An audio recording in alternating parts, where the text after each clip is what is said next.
From now. How are you, bro? Shaved my head. I've just got out of jail. Um, Oh man, it's glad to have you back, though, bro. It's glad to have you back. that 10-year sentence did chase me as a man. Literally, how long have you got to do that for? 1 month. And then, are you raising money for it? You're just doing it. I will raise money. Yeah, I haven't collected any payments yet, but Just like, yeah, I'm gonna get a tash and not collect any of the payments. Fuck it. Hannah's not too happy. But Tell him it's a fanny tickler. It's right. It's fine. You do look like a porn star. Just putting it out there. But yeah, you've been good, bro. I'm all good, mate. I'm all good. How are you? Yeah, I'm good. Yeah, just cracking on. Really, to be fair, it's bodybuilding, isn't it? Same old shit. How's the commuting been down to Manchester? It's been good. To be honest, yeah, commute's fine. It's just balancing. I said to Oscar, if we can keep a routine at the same sort of times, and then just obviously we're doing day on day off, aren't we? So never any weeks ever the same. But if I just can get my workload either done before, I prefer to get it done before because if on that M6, you'll know yourself, if you hit traffic, it can turn from an hour journey to a 3 hour journey. So I said to him, if I can get my workload done in the morning, get that boxed off, I'm fresh then just to go however long it takes to get there and back and train is irrelevant then, isn't it? You know yourself when you've been at like shows and stuff, you've got things hanging over you and you've got a shitload of work to come back to. You kind of like your mind's not always there, it's not always present. So it's just balancing that now. But the sessions have been epic, like they've been really good. I think it's good to, as well to it's a good reminder when you're in your own little gym. It's like when you come down to shreds and you've got Mark there, you've got yourself there, you've got Reese there, you've got that environment where it's like, oh shit, yeah, like it's not just me bodybuilding. It's just a good environment to be around. So it's fun. Yeah, it's really good. And my physique's progressing, so we're happy.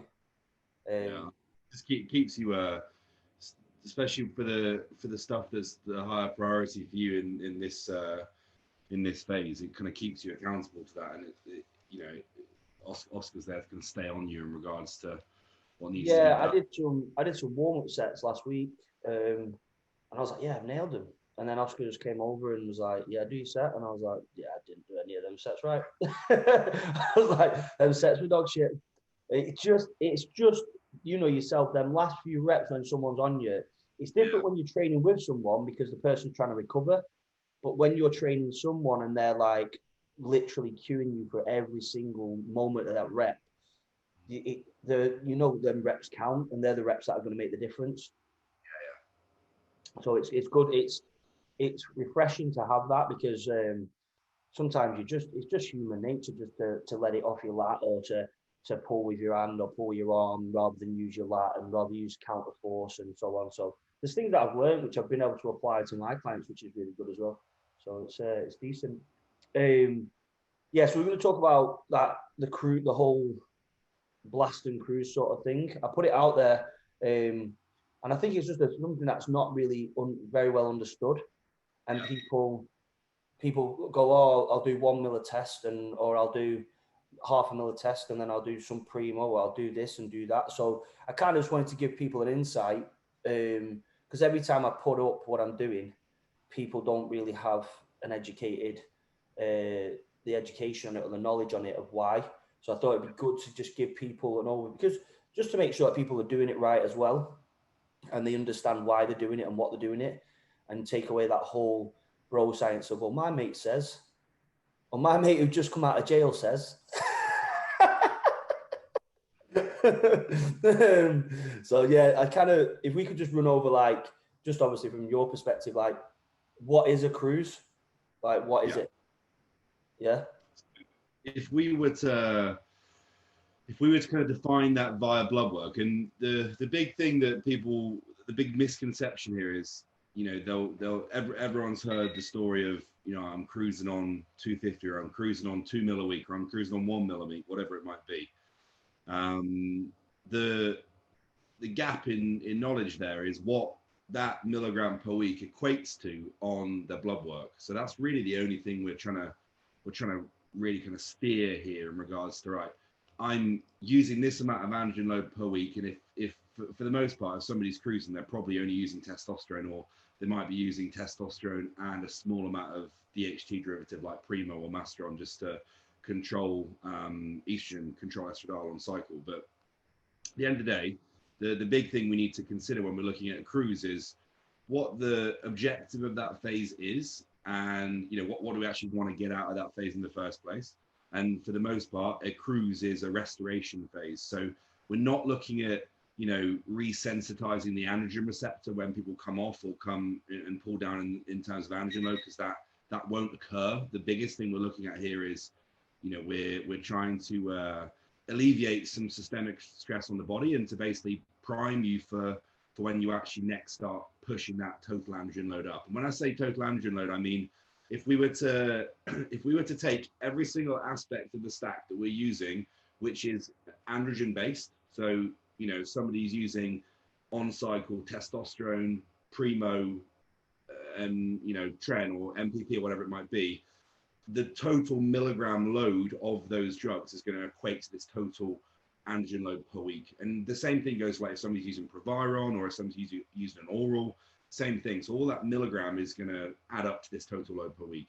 And we're basically in a cruise trying to bring you to a physiological level. So when you're looking at physiological and super physiological, if you look at blood work and if you pulled a Medichex panel or a panel from the blood lab or whatever it might be, the chances are their physiological range will be from like 8 to 29 or 30 nanomolar.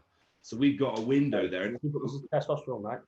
Yeah, this is testosterone. We've got quite a large window. Let me see if I can I share my screen? Do you mind? I think you can, yeah. If you're recording this, you should be able to see the stuff on the other side as well. So let me give you an idea now of what this looks like. I'll blank out the person's name. Okay. So I'll just let me just on the bottom in the middle, just click let me share the screen. If you participants, yeah. That loud? See that? Yeah.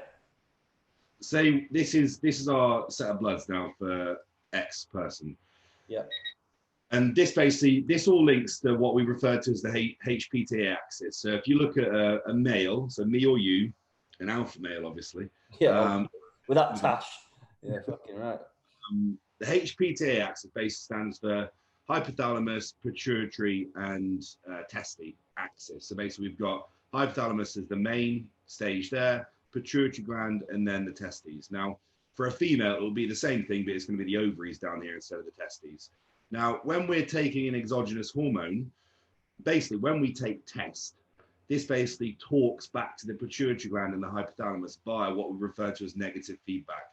So when we actually take exogenous hormones, this will basically shut down a lot of the processing that comes further upstream from the brain, from the limbic system. So where the hypothalamus and pituitary are based, they basically speak downstream to the testes.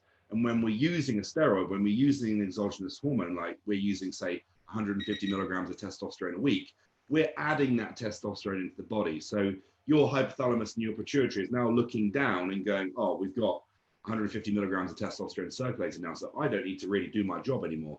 So it will basically start to downregulate a hormone called GnRH, which stands for gonadotropin releasing hormone, and the gonadotropin hormones are LH, which stands for luteinizing hormone, and FSH, which stands for follicular stimulating hormone. So the only real things to be aware of there, LH basically stimulates the Leydig cells to produce testosterone, of which it doesn't need to happen because we're taking testosterone exogenously. And FSH stimulates what we call the Sottili cells, which basically drives spermatogenesis. So when you're looking at fertility, we need an adequate level of FSH to drive the Sottili cells to drive spermatogenesis. So when we're using an exogenous hormone, this is blood work from an individual who's natural. So this is before exogenous hormone use is implemented. And I'll show you an example of one after as well. When we take a steroid, when we take, say, for example, we're implementing 150 milligrams per week, it's now going to shut down this axis, which means that we now get a suppression in FSH and LH, which means that the Leydig cells now stop producing testosterone and the Sottili cells now stop driving spermatogenesis. So this basically means that FSH and LH will shut down. So on a blood panel, you'll see both of those go to 0.3 usually, which means they're just not there. Then they're not being secreted. And then we're left with the amount of testosterone, the amount of milligram per week you're using. So say if we, for most people, say if we went in at 150 milligrams, it's probably going to put them at around 30 nanomolar, 30 to 35 nanomolar. And if we went in at 125, it's probably going to put them at, you know, a slightly lower physiological threshold. But that physiological threshold, like we said, is around the 8 to 29 nanomolar mark, okay? And when we're looking at a cruise, an actual cruise where it's kind of achieving the purpose of what we want, we have to be physiological for anything to really improve.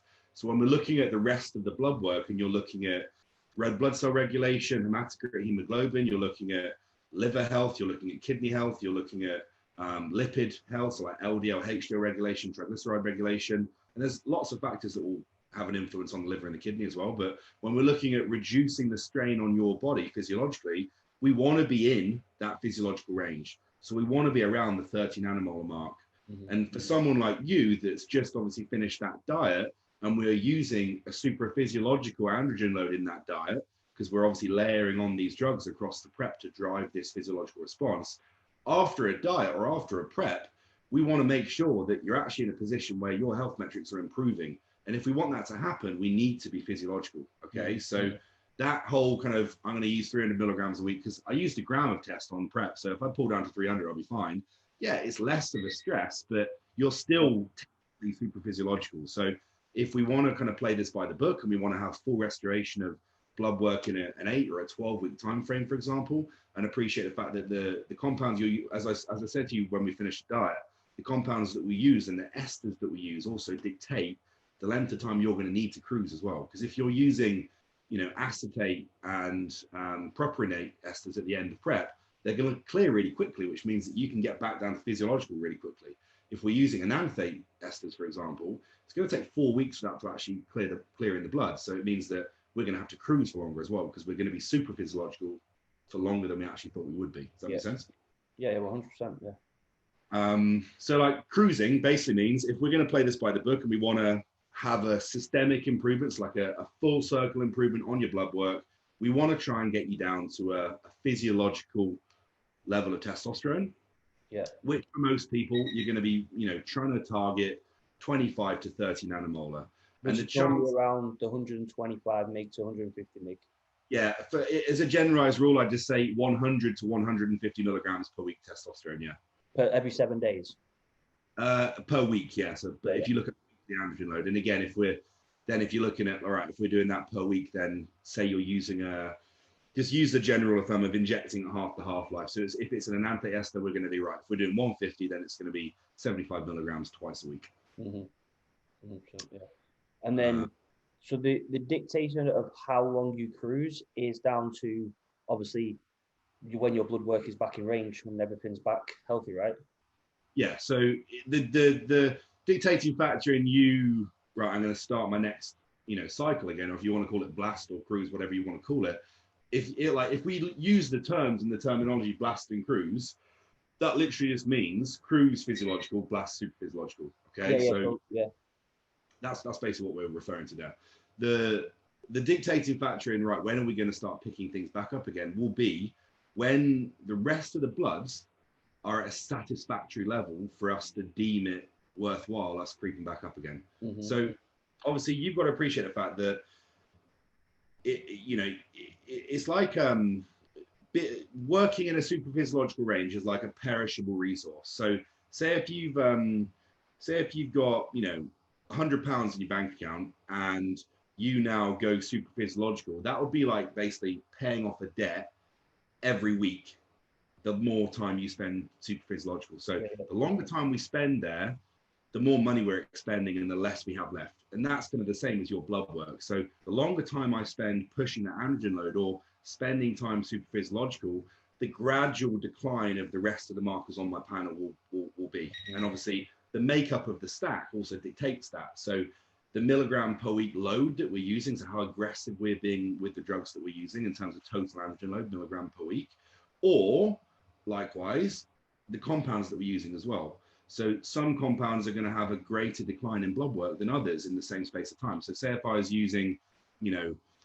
300 milligrams of testosterone and 100 milligrams of primo, the blood work is probably going to change differently if I was using 300 milligrams of tren and 100 milligrams of testosterone. The androgenic component of the stack is basically going to equate to the stability of the bloods in the long term. So we could fuck things up quicker, or we could be a little bit more patient and kind of try and rinse this for as long as we can. And for you and for anyone that's looking at deploying these things, our goal is to basically, when you're going to creep into that super physiological range, we want to try and extend the length of time we can progress there for as long as physically possible.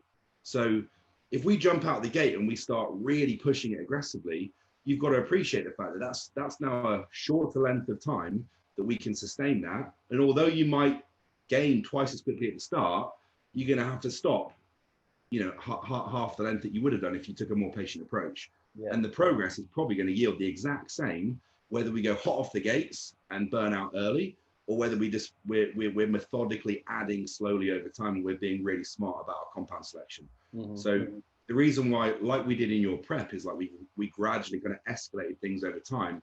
You'd approach the same principle in an off season, where you're starting with like the lowest effective androgen load that's going to yield progress, and then we're gradually creeping things up over a 20 or a 24 week period of time to drive the maximum response we can, while still staying in control of the important stuff.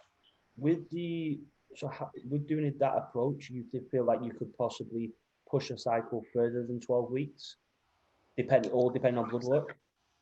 So I would say a sweet spot for most people in that regard, if you're using a slow escalation in terms of androgen load, would be 20 to 28 weeks.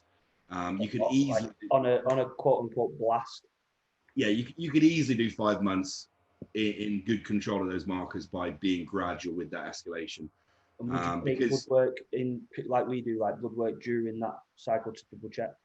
Yeah, so you could run blood work if you were doing, say, a 5 month block, a 20-week block, then we could run blood work every 8th week. So you could basically write blood work at week 8, blood work at week 16, blood work when we finish, and we're basically staying on top of it that way.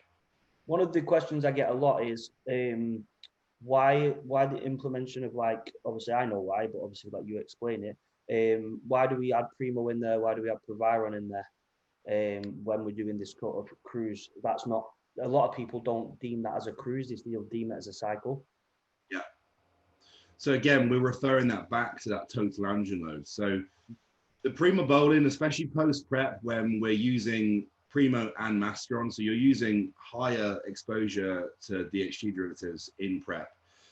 And we're also we're kind of manipulating the amount of testosterone you're using coming out of that window as well. So although we didn't hammer any, say, for example, we didn't hammer a SERM or an AI in that prep, which is a good thing, we're still going to have to deal with some instability with estradiol when you come out of that phase, when you stop using 400, 500, 600 milligrams of mass, whatever it might be. So we've got to appreciate the fact that immediately post-prep, and even in kind of quote-unquote cruise phases, is what I'd refer to as an athletic cruise, or a modified cruise, where... Do I need muscle for that? Like, you have to have muscle for an athletic cruise. Do I have to be able to...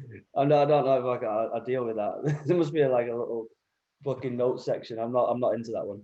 But so yeah, basically the primo and that is to offset the estrogen. So the primobolan works in a couple of ways. So primo as a drug is highly tissue selective. It's got a low level of androgenicity and a high level of anabolism. So you're basically looking at a drug which is really good at its intended purpose and is really easy to tolerate at quite extreme doses as well. Like, you could easily push over a course of time, you could easily push primo to like 10 milligrams per kilogram if everything else was in alignment in the stack. And you could tolerate that perfectly fine if you're obviously, managing everything else well. So unlike, testosterone, for example, which is a lot more androgenic, primobolan is very tolerable as a drug. Mm-hmm. What we've got to appreciate is the fact that primo is a DHT derivative, which is going to allow us easier modulation of estradiol, so easier management of estrogen.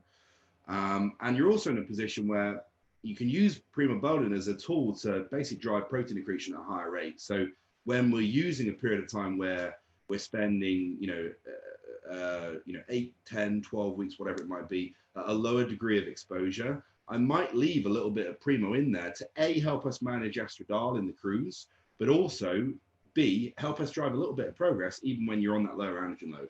Because I could still have you at that 30 nanomolar threshold, but just with a little bit of Primo still in. Does that make sense? Yeah. So like, it's not like when you see like 2 compounds or 3 compounds, and we're using Provaron as well, Provaron does a very similar thing where Provaron's primary purpose for most deployment is to manage SHBG, but sex hormone binding globulin is a protein which basically binds to testosterone, and it basically stops testosterone doing its job essentially. So if you look at a blood work where you'll see here testosterone, and you'll see free testosterone, the higher the SHBG, the lower the free testosterone. Does that make sense? Yeah.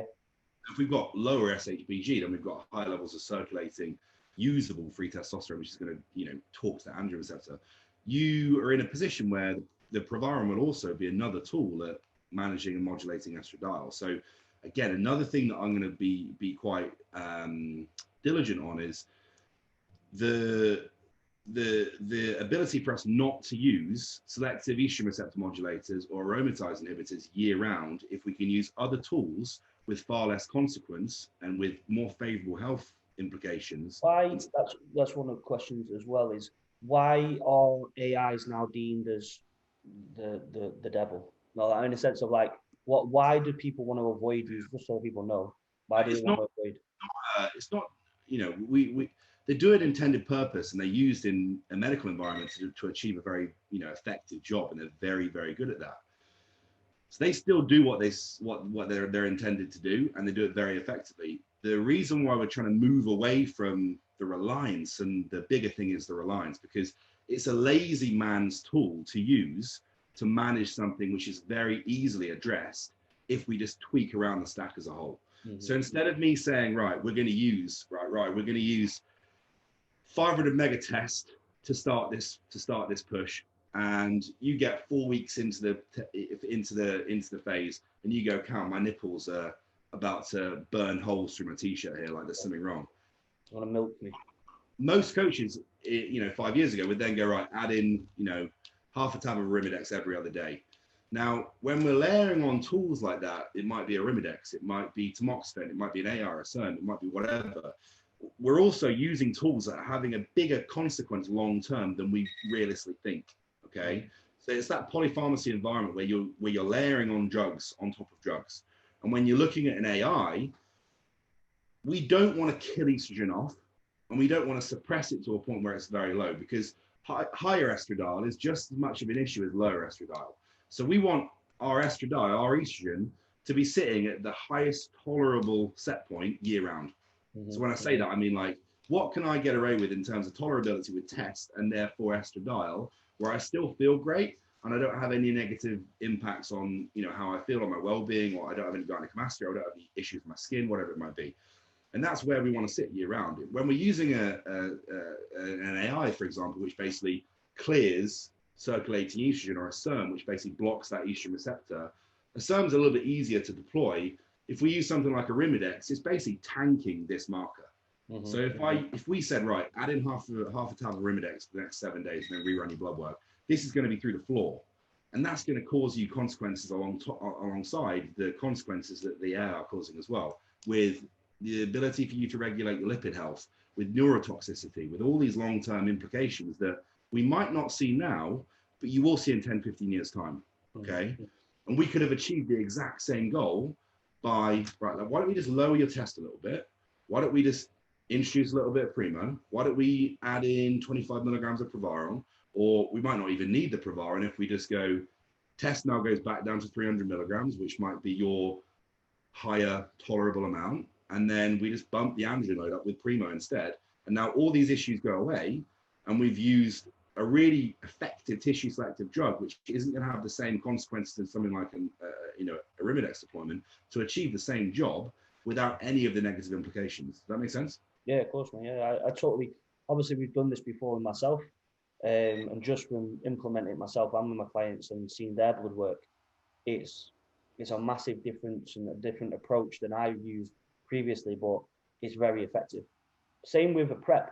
like I know full well when I do a prep, and I've done it in the back end of a prep, like almost add an AI in just because Yeah. that's when you add an AI in, and it's like, oh, you had a Rudex and you'll dry out. Like what? Because yeah, you're gonna drop some subcutaneous water, but you're gonna feel like shit, and you know yourself, like the back end of a prep, like, I felt fine, well, so, but like I felt okay compared, like mentally, compared to what I would normally do, and then also using less of the tren and things like that. Just allowed you again mentally to feel, because I remember messaging you in before prep saying, like, I can't use it. I don't want to use any more than 300 milligrams of tren because it doesn't end well for anyone. And it was like, you was like, we won't go over like 150, literally. Yeah. You don't need it now, obviously, when you know how to do, like, design a stack properly and design a blast or design a prep cycle using this methodology just works so much better, like from a personal perspective anyway, doesn't it? For me, from a coaching perspective, it's like I'm always going to stay really open-minded about using certain things if they have an intended purpose. So like the AI, for example, like let's not deem that as like the fucking worst thing in the world, because they're there for a reason. But we've also got to look at things, right? If we think about things logically here, and we look at health preservation as well, maybe there's a slightly more effective way of doing this while still keeping you in a good place. Similar to, like you said, with the whole blast thing, it's taking a longer approach and keeping that maintainable and sustainable rather than hitting the wall in 8 weeks and then being like, shit, our blood works on its ass. We need to, and that's the thing, as I was trying to get across in this video as well, is the importance of blood work. It's not a matter of just adding in drugs for the sake of adding in drugs. It's what is the data. It's like, even down to, I feel a little bit like this. Well, what, even like you said to myself, it's like, well, we need to collect the data, collect the blood work, and that'll tell us everything. We can't just be like, oh, my mood's a little bit low, so it might be testosterone, it might be this, it might be that, but we don't know that until we get blood work done. So I think that's one take-home point for people, is the importance of blood work, and then your coach knowing exactly what to do with that blood work as well. Yeah, it would be like using the analogy of if you're an individual using enhancement and you weren't looking at blood work, it would be like you coaching someone with their diet without getting them send photos of themselves. Yeah, like, literally. That's the same situation. Like if we're using anabolics and we're making these decisions, it would be akin to like me sending you a diet but being like, I don't need to see your photos, just follow this. Yeah, and I'm like, please look at my photos, please. Tell me I'm pretty. I send you weird photos. That's what your problem is. The other thing that I kind of wanted to cover on, is that I get a lot of people, is the whole idea of PCT. Why would you blast and cruise and then not totally come off? So a very similar thought process there. So from the start, if I get someone that consults with me that say, I want to start using androgens, I want to start using tests, whatever it might be, the first question I'll ask there is this something you want to do long term? Because if it isn't, I wouldn't do it. Because once we make that leap, and once you take the testosterone, once you take the anavar, once you take whatever, as soon as you shut down that HPTA axis, you're going to have to deal with the consequences once you come off. So, and trust me, like I've seen nightmare situations with guys who have dabbled for 1 or 2 years and are fucked years and years after they've done that, because they're basically not known what they're doing, and they've kind of done this for a holiday, or they've done this for a show or a shoot, not really had that long-term thought process of, right, what happens after? And then they're picking up the pieces when your body's basically on its arse after years and years of abusing it. So with the PCT situation, so if we wanted to come off, post-psychotherapy, where you basically use... Like when someone says come off, they mean never touch anabolics again. Yeah, so like off would be like, I'm not doing this ever again. Mm-hmm. That would be post-psychotherapy via gonadotropin therapy. So we're based, you know, what we literally just said then when we were looking at this pathway here. The PCT you're going to do is basically getting these guys on. Mm-hmm. Okay, so when you're looking at a PCT and you're looking at post-psychotherapy, the whole point of a PCT is to start getting LH secreting again, which then produces testosterone, and you're then getting FSH secreting again, which then starts driving fertility back up. Okay, now the ability to do that effectively it's quite a long-winded process. Yeah. And if What sort of timescale would you say? I always say about 7-8 months, right? You could run a PCT in 12 weeks, but the likelihood of that being absolutely 100% fine after 12 weeks is very low. Because we're going to have to source exogenous gonadotropin hormone. We're going to have to source HCG. Is that HCG real? We're now going to have to go through this process of, monitoring blood work. We're now going through this process of managing estradiol when we start pulling these things back in. It hasn't happened the first time, so we're going to have to do that again. So it's a real long-winded process, and it can be done. Like, if you want to check out a good PCT protocol, go onto YouTube and type in Dr. Dean PCT, and Dean's got a full protocol that I'll even use with clients right now who do want to go through this, and it works, it's effective, but it's a pain in the ass. If you're going to be someone that wants to come off, but then next year I want to prep again and I want to come back on again, just don't go off. Just basically go back to a physiological cruise, because restoring this HPTA, when I say like restoring the HPTA, I mean like restoring hypothalamic pituitary and testy function, is much more arduous than just much more what, everybody? Much more what? Like, it's a harder process. It's going to take you longer, and you're probably gonna kind of run into more roadblocks and issues doing the PCT than you would just cruising physiologically, allowing your blood work to restore that way. So in some ways, I feel in some ways it's probably not healthier, but a better decision to like you say, run at a normal level of testosterone and get your blood work back, because that's the goal, really, isn't it? For people who this whole I'm going to come off in PCT, they think that this process is going to just happen. They're going to do a quick PCT and they're going to get this back in line. But what they don't understand is you're going to get all this back in line and then take testosterone again, which is just going to shut you straight off. They think that it's going to be healthier to come off. Surely it's healthier to come off, get everything, my every levels back in range and my body back working properly, and then put gear in again. I don't understand why people have that theory, but they do. That's the one thing that I hear all the time, is getting back my levels back into a normal range for myself. And I'm like, yeah, but you're just going to shut it off again. The exact same thing's going to happen as soon as you go back on.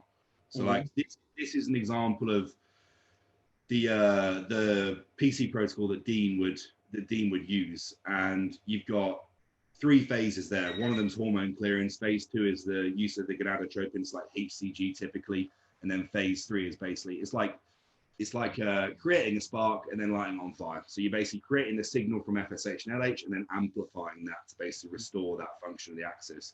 But you've also got to appreciate the fact that there's a couple of things going on here. We're using aromasin, we're using Novadex, we're using Clomid. All these things are not good to use, and especially if we're using those long term, because this might take 2 or 3 opportunities to actually work in the first place and get you back to a good place. It's quite rare for this to happen 100% first time you're straight back to 30 nanomolar. That rarely happens. No, but so, this is a long-term process. It's going to take you several weeks to do, and you're probably going to see more decline in your well-being and your mental, emotional state and your physical state than if you literally just said, right, I've just finished prep, I'm going to drop down to an actual cruise at physiological levels, and I'm just going to spend time there until I'm ready to go back on again. Yeah, and until my blood work's back into range and I want to go back on. I always see this with some older clients as well, like with the whole TRT thing. Like they feel like they've had the kids, they don't want to have any more kids. Like I'm like, just literally go and put yourself, because I've had it where the guys are so low in testosterone at the ages of 45, 50 that they just feel like shit. But then you put them back onto a TRT and it's like the backs are being fucking 18 again. Do you know what I mean? They feel great, they're strong, the body composition is amazing, the sex drive's up. Do you know what I mean? And I think that's another thing where it's, if as long as you're keeping in that blood work under check with your health supplements and they're in range, I don't feel like that personally is a bad thing to do. It's a lot better than trying to get it back up by doing a PCT. Yeah, and those exact kind of those exact feelings of the lethargy, the low energy, the low sex drive, the fatigue. Crying at Extreme Makeover Home Edition American versions. Move that bus! Oh my god, it's amazing! I love it.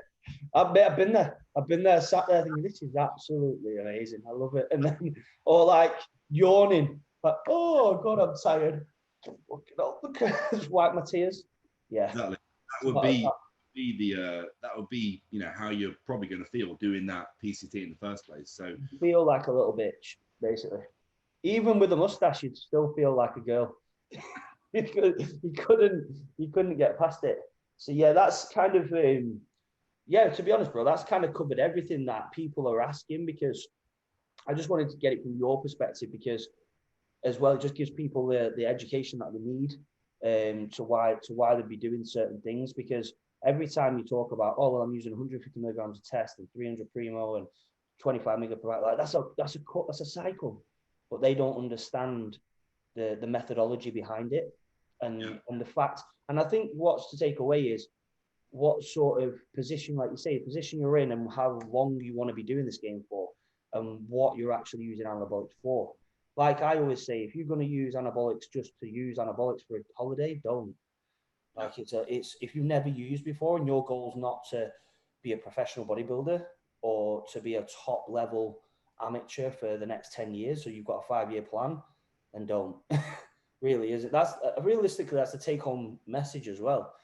Is these are drugs that can be harmful to your health, and it's not just messing around. It's obviously going to be it can negatively impact you if you're not done right.